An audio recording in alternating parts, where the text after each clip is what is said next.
Hello students, जैसा कि अपन ने पढ़ा है कि कोई भी कोवलेंट बॉन्ड हो, सहसंयोजक बंध, उसमें इलेक्ट्रॉन का डिस्प्लेसमेंट यानी इलेक्ट्रॉन का जो विस्थापन है उसके लिए दो टाइप के इफेक्ट पढ़े अपन ने, एक परमानेंट और एक टेम्परेरी। जो आपका इलेक्ट्रोमेरिक इफेक्ट था वो टेम्परेरी इफेक्ट था और वो ज़्यादा इंपॉर्टेंट नहीं है। जो परमानेंट इफेक्ट है उनमें पहला इंडक्टिव, दूसरा रेजोनेंस और तीसरा हाइपर कॉन्जुगेशन। उनमें से अपन ने इंडक्टिव इफेक्ट और रेजोनेंस की पिछले लेक्चर में बात कर ली। आज बात करेंगे हाइपर कॉन्जुगेशन। हाइपर कॉन्जुगेशन यानी अति संयुग्मन प्रभाव या शॉर्ट में एच इफेक्ट। शॉर्ट में क्या कहते हैं इसे? H effect.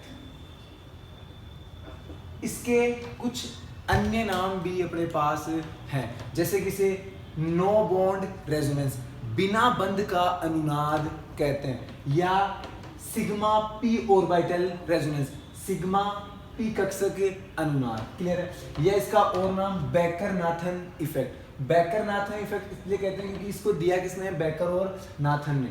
इन दो की बात करेंगे, इसको बिना बंध का अनुनाद क्यों कहते हैं या फिर सिग्मा पी ऑर्बिटल रेजोनेंस क्यों कहते हैं। देखिए, अपने को हाइपर कॉन्जुगेशन कहाँ कहाँ देखने को मिलेगा? अपने को हाइपर कॉन्जुगेशन देखने को जहाँ जहाँ मिलेगा, एक तो कार्बोकैटाइन। कार्बोकैटाइन यानी कार्बन पे पॉजिटिव चार्ज, एक आपका फ्री रेडिकल। क्लियर है? और लास्ट आपका एल्कीन। एक स्पीसीज और होती है कार्ब एनाइन, कार्बन पे नेगेटिव चार्ज। इसमें हाइपर कॉन्जुगेशन नहीं पाया जाता, कुछ स्पेशल कंडीशन है वहां पाया जाएगा, बाकी बेसिकली यहाँ हाइपर कॉन्जुगेशन नहीं होता। अब बात करें इसको पढ़ने का महत्व, क्या रीजन है पढ़ने का? तो मोर हाइपर कॉन्जुगेशन यानी जितना ज्यादा हाइपर कॉन्जुगेशन होगा उतना ही ज्यादा कंपाउंड क्या होगा? स्टेबल। उतना ही ज्यादा कंपाउंड क्या होगा? स्टेबल। जैसे अपन ने रेजोनेंस की बात की थी, रेजोनेंस ये सारे काम में, ये सारे इफेक्ट काम में इसलिए आते हैं कि जो स्टेबिलिटी होती है, स्थायी होता है, उसको बढ़ाने के लिए। जैसे एक एग्जांपल की बात करें, CH2 double bond CH, single CH2 negative, एक है CH3 CH2 CH2 negative. Clear? अब ध्यान से सुने, अपन ने पहले बात की है कि केमिस्ट्री में जो नेगेटिव चार्ज या कोई भी पॉजिटिव चार्ज, कोई सी भी चार्ज वाला कंपाउंड है वो कम स्टेबल होता है, लेस स्टेबल होता है। ये नेगेटिव चार्ज कुल मिला के इसने एक इलेक्ट्रॉन गेन किया तब इस पे नेगेटिव है। क्लियर है? तो ज्यादा लेगा तो भी अनस्टेबल, देगा तो भी अनस्टेबल। क्लियर है? तो ध्यान से सुने,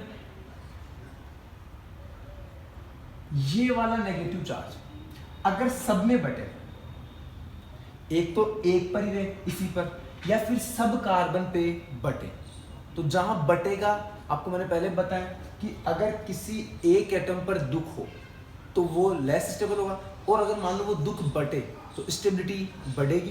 क्लियर? तो ध्यान से सुनिए, यहाँ पाई सिग्मा नेगेटिव, तो यहाँ क्या है? रेजोनेंस की कंडीशन है, तो रेजोनेंस यहाँ पर रेजोनेंस होगा, और क्या इस टाइप से रेजोनेंस होगा। अब ये नेगेटिव चार्ज कहाँ जाएगा? इस वाले कार्बन पे। क्लियर? क्या यहाँ रेजोनेंस है? यहाँ कोई भी रेजोनेंस नहीं है। इसका मतलब ये वाला नेगेटिव चार्ज परमानेंट इस कार्बन पे ही रहेगा, और ये वाला नेगेटिव चार्ज इन दोनों पे बटेगा। क्लियर है? तो इसका मतलब ज्यादा स्टेबल कौन होगा? ये वाला कंपाउंड। क्लियर? क्यों? रेजोनेंस के कारण। ऐसे ही अपन पढ़ेंगे हाइपर कॉन्जुगेशन के कारण, कि अगर मान लो जैसे अपने पास कोई भी दो कार्बोकैटाइन है, दो कार्बोकैटाइन, उनमें से ज्यादा स्टेबल कार्बोकैटाइन कौन है? ये अपने को कहां से पता चलेगा? हाइपर कॉन्जुगेशन से, कि जिसमें हाइपर कॉन्जुगेशन ज्यादा वो वाला कार्बोकैटाइन या फ्री रेडिकल या एल्कीन ज्यादा स्टेबल होगी। क्लियर? हर एक की बात करते हैं कि सबसे पहले हाइपर कॉन्जुगेशन इन कार्बोकैटाइन।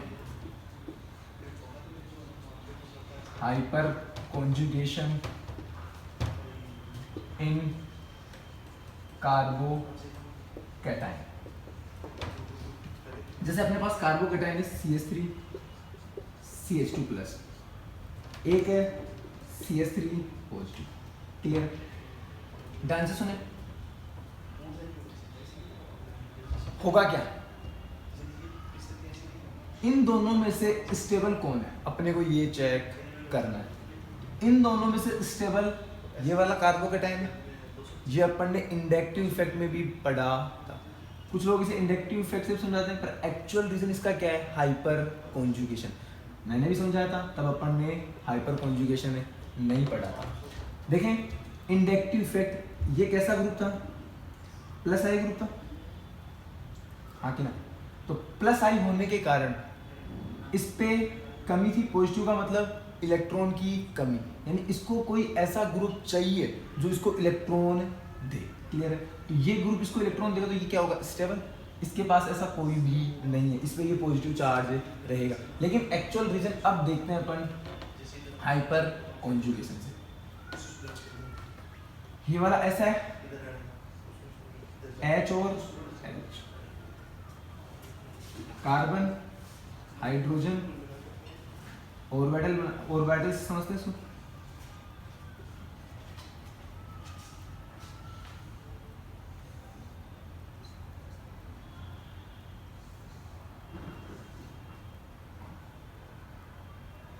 यहां पॉजिटिव चार्ज, ठीक है।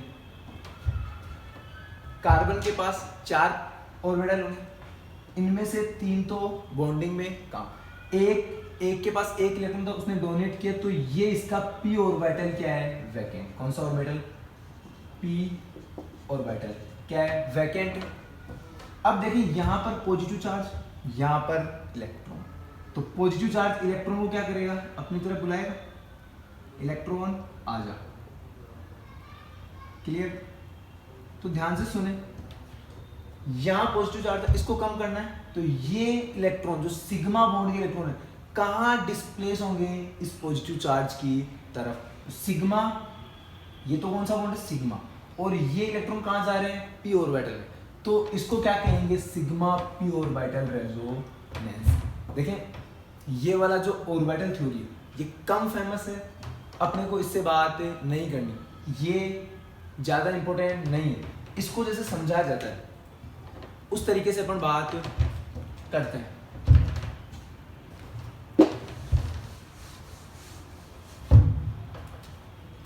देखिए भाई, हाइपर कॉन्जुगेशन के लिए पॉजिटिव वाले कार्बन से, जिस कार्बन पे पॉजिटिव चार्ज लगा है, उससे जो डायरेक्ट कार्बन जुड़ा हुआ है उसे क्या कहेंगे, अल्फा कार्बन। क्लियर है? पॉजिटिव वाला कार्बन है, उससे जो डायरेक्ट कार्बन जुड़ा हुआ है उसे क्या कहेंगे, अल्फा कार्बन। और इस अल्फा कार्बन से जुड़े हाइड्रोजन क्या कहलाएंगे, अल्फा हाइड्रोजन। क्लियर? इस कार्बन से जुड़े हुए हाइड्रोजन क्या कहलाएंगे, अल्फा हाइड्रोजन। हाइपर कॉन्जुगेशन के लिए मस्ट कंडीशन है कि अगर मान लो इन 3 में हाइपर कॉन्जुगेशन होगा, इन 3 में अगर अल्फा हाइड्रोजन प्रेजेंट है तब ही हाइपर कॉन्जुगेशन होगा। क्लियर? जैसे यहाँ पर कोई भी अल्फा हाइड्रोजन नहीं है, तो इस वाले कार्बोकेटाइन में हाइपर कॉन्जुगेशन नहीं होगा। सिंपल सा याद रखना है, हाइपर कॉन्जुगेशन के लिए कंडीशन क्या है, इन तीनों में से कोई भी कंपाउंड है, किसी में हाइपर कॉन्जुगेशन हो, उसके लिए कंडीशन है कि अल्फा हाइड्रोजन होने जरूरी है। क्लियर? याद रह जाएगा। देखें, इसके पास कितने हैं, 3 अल्फा हाइड्रोजन। कितने अल्फा हाइड्रोजन है, 3। देखिए ध्यान से कैसे हाइपर कॉन्जुगेशन होता है।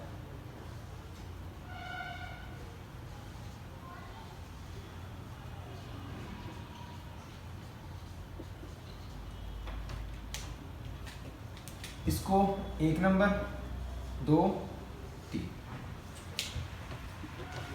यहां से ये H प्लस के फॉर्म में निकलेगा और ये बॉन्ड यहां शिफ्ट। अगर ये बॉन्ड यहां शिफ्ट होगा तो ये पॉजिटिव खत्म। ध्यान से सुने, यहाँ H पॉजिटिव, ये H इससे अटैच, ये इससे, यहाँ डबल बॉन्ड CH2, इसका पॉजिटिव खत्म। क्लियर है? ये इससे ये वाला जो CH2 प्लस है ये इस CH3 से अटैच है, तो ये CH3 इसको स्टेबल बनाएगा, इसके पॉजिटिव चार्ज को कम करने की कोशिश करेगा। और कैसे करेगा, अपना H+ निकालेगा और इस बॉन्ड को यहाँ शिफ्ट करेगा। तो ध्यान से सुने, ये अनुनादी संरचना है और कौन सी है, इसमें देखें बॉन्ड नहीं है, तो इसे क्या कहेंगे, नो बॉन्ड रेजोनेटिंग स्ट्रक्चर। ये क्या कहलाएगी, नो बॉन्ड रेजोनेटिंग स्ट्रक्चर, यानी बिना बंध की अनुनादी संरचना। देखिए ध्यान से, यहाँ कोई भी बॉन्ड नहीं है, इसलिए इसका नाम क्या है, हाइपर कॉन्जुगेशन का नो बॉन्ड रेजोनेंस, क्योंकि इसमें बिना बंध की अनुनादी संरचनाएं बनती है। ध्यान से सुने, अब ये कहेगा हाइड्रोजन इस कार्बन से कि और भी तो हाइड्रोजन, मेरी थोड़ी जरूरी है कि मैं ही ये मेरे वाले इलेक्ट्रॉन डोनेट करूं। क्लियर है। तो अब सेकंड क्या होगा, दूसरी कंडीशन में यहां से सेकंड वाला क्या करेगा, अपना बॉन्ड शिफ्ट करेगा। क्लियर। एक और कंडीशन कि अब मान लो ये कहेगा एक और, ही थर्ड भी तो है हाइड्रोजन, इस हाइड्रोजन से जा सकते हैं, तो थर्ड से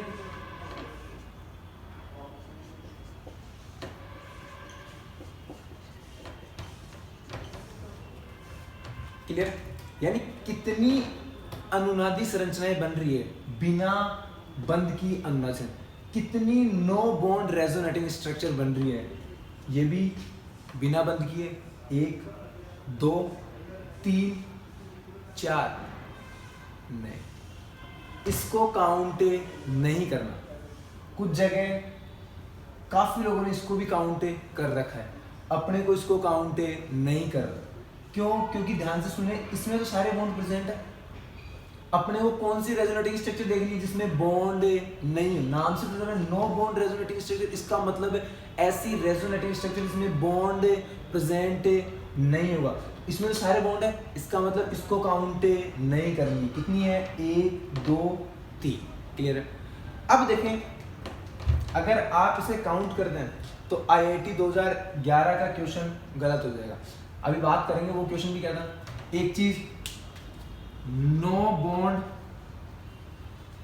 रेजोनेटिंग स्ट्रक्चर कितनी होगी, 3 है, अल्फा हाइड्रोजन में कितने हैं, 3। इसका मतलब डायरेक्ट रिलेशन है नंबर ऑफ अल्फा हाइड्रोजन, यानी किसी भी कंपाउंड की, इंपॉर्टेंट है याद रखे रिलेशन, कि किसी भी कोई भी अपने पास कंपाउंड है, कार्बोकेटाइन, फ्री रेडिकल और एल्कीन, इनमें अगर आपको पूछे कोई भी एल्कीन दे दे, कोई भी कार्बोकेटाइन दे दे, कोई भी फ्री रेडिकल दे, और पूछे कितनी बिना बंध की अनुनादी संरचनाएं बनेगी या कितनी नो बॉन्ड रेजोनेटिंग स्ट्रक्चर बनेगी, तो सिंपल सा है, जितने उसमें अल्फा हाइड्रोजन होंगे उतनी ही नो बॉन्ड रेजोनेटिंग स्ट्रक्चर बनेगी। और अल्फा हाइड्रोजन किस टाइप से चेक करेंगे, जैसे अगर बात करें अपने पास कार्बोकेटाइन की, तो ऐसा कार्बन जिसपे पॉजिटिव चार्ज है, उससे जो डायरेक्ट अटैच हो रहा है कार्बन, उस कार्बन से जितने भी कार्बन डायरेक्ट अटैच हो रहे हैं वो तो क्या कहलाएंगे, अल्फा कार्बन, और जो उस अल्फा कार्बन से जो भी हाइड्रोजन जुड़ा वो क्या कहलाएगा, अल्फा हाइड्रोजन। क्लियर है। देखें, उस सवाल की बात करते हैं।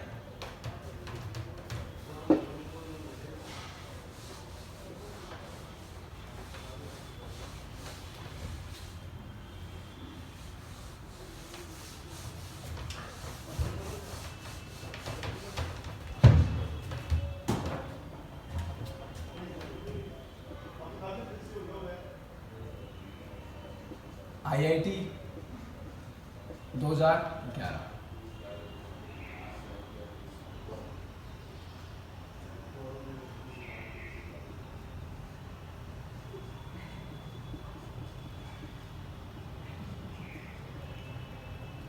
सवाल सुनने क्या था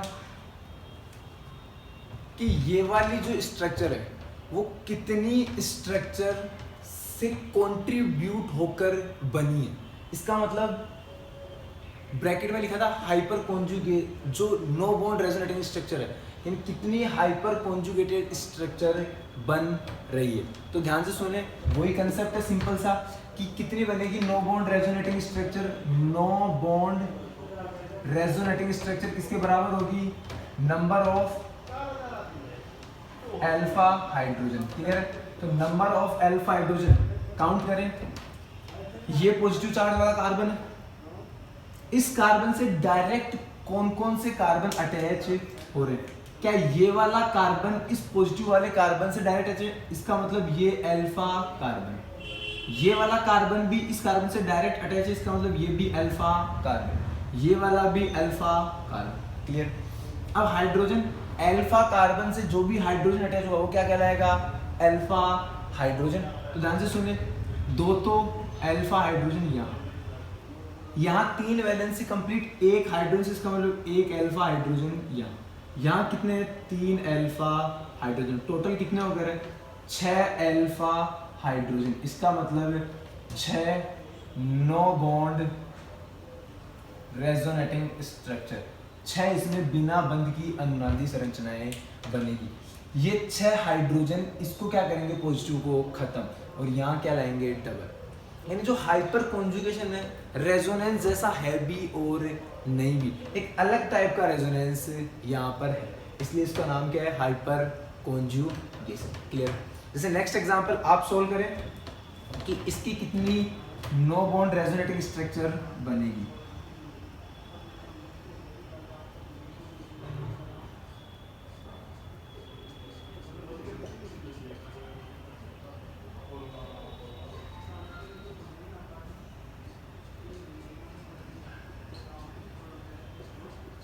हाँ भाई, इस एग्जांपल में इस कार्बोकैटायन की कितनी नो बॉन्ड रेजोनेटिंग स्ट्रक्चर बनेगी? 30 सेकंड का टाइम है आपके पास, सोल्व करें। जब भी आप वीडियो लेक्चर से पढ़ें तब आपके हाथ में पेन और रफ नोटबुक होनी चाहिए। जो भी इंपॉर्टेंट चीज़ है आप उसे नोट करें, जो भी क्वेश्चन हो, जैसे मैंने बोर्ड पे लिखा, मैं बोलूँ या ना बोलूँ, आप उसे सॉल्व करने की कोशिश करें। देखिए भाई, हो गया होगा। यहां से देखें, ये पॉजिटिव कार्बन, इससे डायरेक्ट कौन कौन से कार्बन अटैच है, 1 2 3। अब ये तीनों क्या है, अल्फा कार्बन, तीनों क्या है, अल्फा कार्बन। अब इनसे जुड़े हाइड्रोजन क्या होंगे, अल्फा हाइड्रोजन। इससे एक हाइड्रोजन अटैच है तो एक अल्फा ये हाइड्रोजन, इससे कितने हैं, एक, तो यहाँ भी एक अल्फा हाइड्रोजन, और इससे कितने हैं, 3। कितने अल्फा हाइड्रोजन हो गए, 3 अल्फा हाइड्रोजन। टोटल कितने, 3 और 1 4, 4 और 1 5, यानी 5 अल्फा हाइड्रोजन। इसका मतलब 5 no bond resonating structure. Clear है? सॉल्व कर सकते हैं। अगर मैं बात करूं स्टेबिलिटी की, तो अपन ने पढ़ा हाइपर कॉन्जुगेशन, महत्व क्या है इसका पढ़ने का, तो इम्पोर्टेंस जो है वो मैंने बताई थी। जितने ज़्यादा अल्फा हाइड्रोजन होंगे, जितने ज़्यादा अल्फा हाइड्रोजन होंगे, उतना ही ज़्यादा क्या होगा, हाइपर कॉन्जुगेशन। सही बात है? जितने ज़्यादा अल्फा हाइड्रोजन उतना ही क्या होगा, हाइपर कॉन्जुगेशन, और जितना ज़्यादा हाइपर कॉन्जुगेशन कंपाउंड उतना ज़्यादा स्टेबल, उतना ज़्यादा स्थायी। सिंपल सी बात है। जैसे अपन ने इनकी बात की, CH3 C positive, CH3 CH3, next CH3 CH positive CH3, next CH3 CH2 positive, और लास्ट आपका CH3 पॉजिटिव। बात करें कि इन चारों में से A B C D, इन चारों में से कौन सा कार्बोकैटायन ज़्यादा स्टेबल है, और इनका आपको ऑर्डर लिखना है। तो ध्यान से आप सब लिख सकते हैं। ये पॉजिटिव चार्ज वाला कार्बन, इससे जो भी कार्बन अटैच होगा, डायरेक्ट जो भी कार्बन अटैच होगा वो क्या कहलाएगा, अल्फा कार्बन। और उससे जुड़े हुए हाइड्रोजन अल्फा हाइड्रोजन तो कितने हैं, 3 6 और 9, यानी यहाँ अल्फा हाइड्रोजन कितने हैं, 9। यहाँ अल्फा हाइड्रोजन काउंट कर सकते हैं कितने हैं, 6। यहाँ अल्फा हाइड्रोजन 3 और यहाँ अल्फा हाइड्रोजन 0। इसका मतलब स्टेबिलिटी का ऑर्डर भी आप सब लिख सकते हैं। स्टेबल जहाँ अल्फा हाइड्रोजन ज़्यादा वहाँ अतिशय युग्मन भी क्या होगा, हाइपर कॉन्जुगेशन भी क्या होगा, ज़्यादा, और वहाँ स्टेबल भी ज़्यादा। तो ए सबसे ज़्यादा, उसके बाद बी, सी और लास्ट में डी। क्या बात सबको समझ में आ गई? क्लियर है कि आपका जो हाइपर कॉन्जुगेशन है कार्बोकैटायन में कैसे होता है? क्लियर है? इसे नो बॉन्ड रेजोनेंस क्यों कहते हैं, सिग्मा पी ऑर्बिटल रेजोनेंस क्यों कहते हैं, मैंने आपको ये बता दिया। क्लियर? हाँ भाई, अब नेक्स्ट बात करते हैं hyper conjugation in free radical, यानी मुक्त मूलक में अतिसंयुग्मन प्रभाव। क्लियर? देखिए ये कैसे होता है, वही मैंने कहा हाइपर कॉन्जुगेशन के लिए मस्ट कंडीशन क्या है, अल्फा हाइड्रोजन होने जरूरी है, चाहे कार्बोकैटायन में हो, चाहे फ्री रेडिकल में हो, चाहे अल्कीन में हो, सब में अल्फा हाइड्रोजन होने जरूरी है। क्लियर?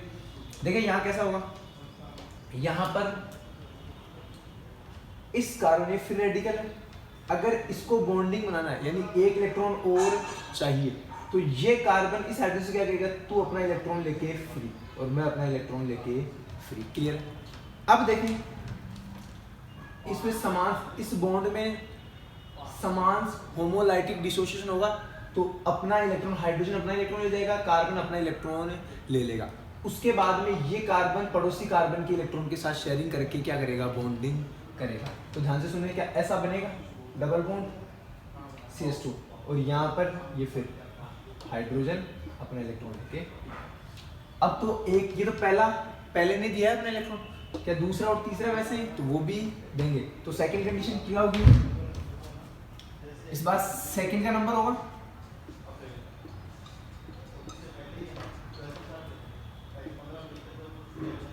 ये दूसरी नो बॉन्ड रेजोनेटिंग स्ट्रक्चर। उसके बाद में आपका थर्ड कंडीशन,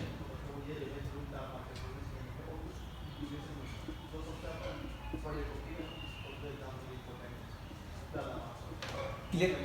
यानी इसके पास कमी थी, इसकी कमी को पूरा किसने किया, इस कार्बन ने। कैसे किया है, हाइड्रोजन था, उस हाइड्रोजन से समान बंध विखंडन किया, होमोलाइटिक डिसोसिएशन, और एक एक इलेक्ट्रॉन अपना बांट लिया, उसके बाद में इससे बॉन्डिंग कर ली। ये प्रोसेस चलता रहेगा। अब इसके बाद में क्या होगा, अब ये इस कार्बन की बारी आएगी, कार्बन क्या होगा, वापस से ये डिसोसिएशन होगा, होमोलाइटिक, ये अपना इलेक्ट्रॉन रख लेगा और एक इलेक्ट्रॉन इसको देगा, फिर इससे बॉन्डिंग करेगा, ऐसा घूमता रहेगा।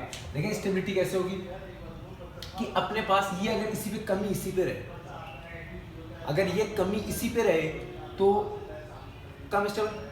वही बात है, इसके पास कमी है, अगर एक आदमी के पास ही कमी हो तो कम स्टेबल होगा। अगर ये कमी बटने लग जाए, 4-5 में बटने लग जाए, तो यहाँ इसको बांटेगा कौन, ये हाइड्रोजन, ये हाइड्रोजन, ये हाइड्रोजन, जितने अल्फा हाइड्रोजन होंगे इस कमी को बांटेंगे। क्लियर? और स्टेबिलिटी की और इस कंपाउंड को ले जाएंगे। तो इस टाइप से इसमें क्या होगा, फ्री रेडिकल में हाइपर कॉन्जुगेशन। स्टेबिलिटी का वही ऑर्डर है कि जितने अल्फा हाइड्रोजन उतना ही ज़्यादा कंपाउंड क्या होगा, स्टेबल होगा। क्लियर? नेक्स्ट बात करें हाइपर कॉन्जुगेशन इन एल्कीन। एल्कीन में हाइपर कॉन्जुगेशन, तो एल्कीन के बारे में सुनो।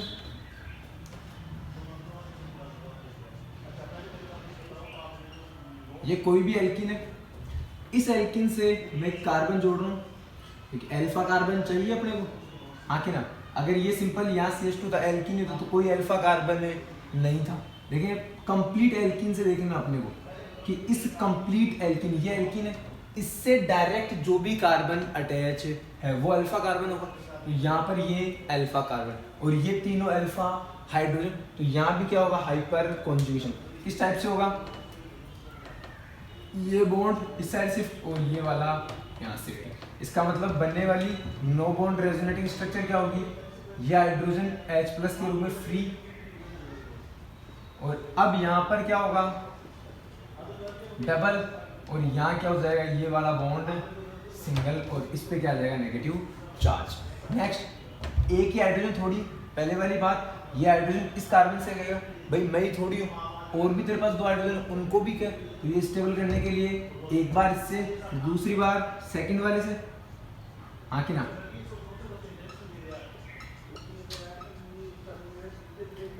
और एक बार थर्ड वाले से।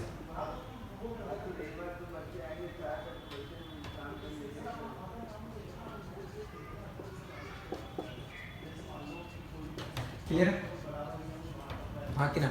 अरे अपन ने रेजोनेंस में मैंने कहा था जो सिंगल उनको क्या करना है डबल, और डबल उनको सिंगल। तो क्या यहाँ ऐसा हो रहा है जो डबल था उसको तो सिंगल, और ये सिंगल था वो डबल। तो ये कुछ रेजोनेंस जैसा है भी और नहीं भी। तो ध्यान से सुने, क्या ये कंप्लीटली सिंगल है? देखिए डबल भी हो रहा है, क्या ये कंप्लीटली डबल है? नहीं। इसका मतलब इसकी जो बॉन्ड लेंथ है वो क्या 1.54 एंगस्ट्रम से कम होगी, हाँ कि ना? ये कंप्लीटली सिंगल होता तो कितनी होती? 1.54 एंगस्ट्रम। क्लियर है? अगर ये कंप्लीटली सिंगल है, नहीं है, हाइपर कॉन्जुगेशन कंप्लीटली सिंगल है, नहीं है, ये कभी डबल भी हो रहा है, इसका मतलब इसकी बॉन्ड लेंथ घटेगी और कितनी हो जाएगी? 1.54 से थोड़ी कम। बात करें अगर ये कंप्लीटली डबल होता तो इसकी कितनी होती? 1.34 एंगस्ट्रम।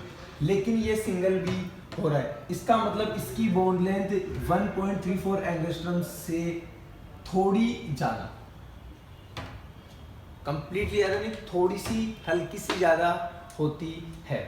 क्लियर? वही बात करें एल्कीन की स्टेबिलिटी का। क्लियर? तो एल्कीन की स्टेबिलिटी अपने पास जितने ज्यादा अल्फा हाइड्रोजन उतनी ज्यादा एल्कीन क्या होगी? स्टेबल। जैसे एग्जांपल की अपन बात करें, आप एक एग्जांपल सोल्व करें।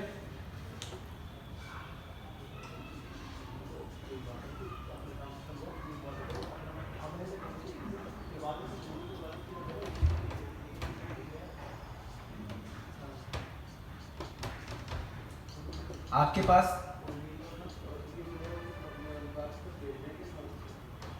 3 एल्कीन है। क्लियर?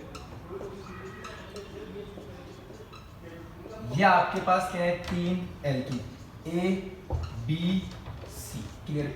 इन तीनों के स्टेबिलिटी का आपको ऑर्डर बताना है, स्थायित्व का क्रम बताना है, कौन ज्यादा स्टेबल होगी कौन कम। तो अपने को स्टेबिलिटी चेक करने के लिए चाहे एल्कीन हो, चाहे फ्री रेडिकल हो, चाहे आपका कार्बोकैटायन, तीनों कंपाउंड में से कार्बोनाइन की बात नहीं करनी है, क्योंकि जो हाइपर कॉन्जुगेशन इफेक्ट है वो कार्बोनाइन की स्टेबिलिटी नहीं बता सकता।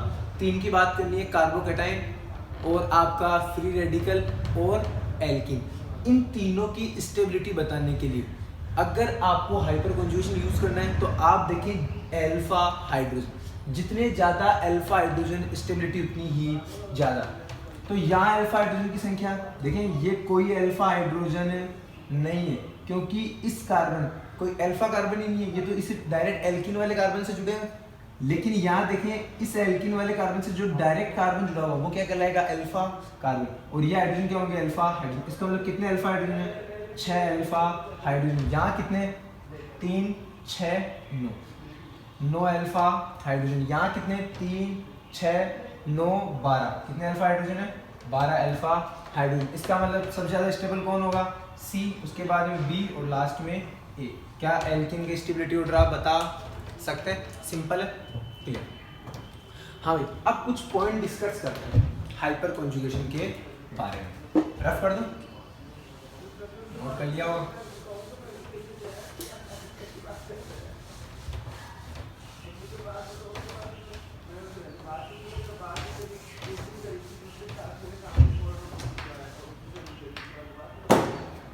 देखें अपने पास इस इफेक्ट को अपन कहेंगे प्लस एच इफेक्ट। क्लियर है? क्यों कहेंगे? हाइपर कॉन्जुगेशन एच या प्लस एच एक ही बात है। लेकिन अगर मान लो अल्फा हाइड्रोजन की जगह